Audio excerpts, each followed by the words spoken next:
فيه ناس طول عمرها بتدور على الأمان، وفيه ناس بتدور على فرصة واحدة تغير حياتها كلها. رجعت من الشغل عند عمي وأنا في دماغي مليون فكرة، بس فجأة لقيت بابا مستنيني على السفرة ووشه مش عاجبني. أشرف الأب: اقعد معايا يا رمزي، عايز أكلمك شوية. رمزي بهدوء: خير يا بابا، انت كده مشيت ورا عمايل عمك ونسيت نفسك. رمزي: مشيت ورا دماغي يا بابا، بدأت أشوف الدنيا من زاوية تانية.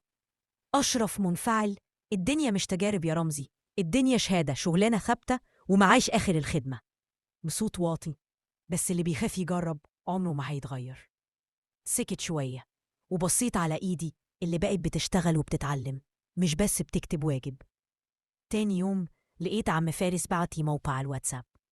دخلت عليه لقيته بيبيع حاجات بسيطة: كتب مستعملة، إكسسوارات، كروت هدايا. رمزي: دي حاجات ناس مش بتهتم بيها. فارس: بالظبط، بس اللي بيشوف فيها فرصة بيكسب. رمزي: إزاي يعني؟ فارس: هتشتري ب5 وتبيع ب10، بس الأهم إنك تفهم العميل بيشتري ليه، مش بس دي يشتري إيه. قعدت طول الأسبوع ده أشتغل، أتصور الحاجة، أكتب وصف جذاب، أجاوب على الكومنتات، أوصل الأوردر بنفسي. أول مرة في حياتي أحس إني مش مستني آخر الشهر، أنا اللي بصنع آخر الشهر. رجعت البيت حكيت لبابا: أشرف يعني ده شغل؟ ده لعب عيال. رمزي: لعب العيال ده علمني أكتر من كل سنين الدراسة. أشرف بصوت منخفض: ولو خسرت رمزي ساعتها هبقى اتعلمت درس ببلاش.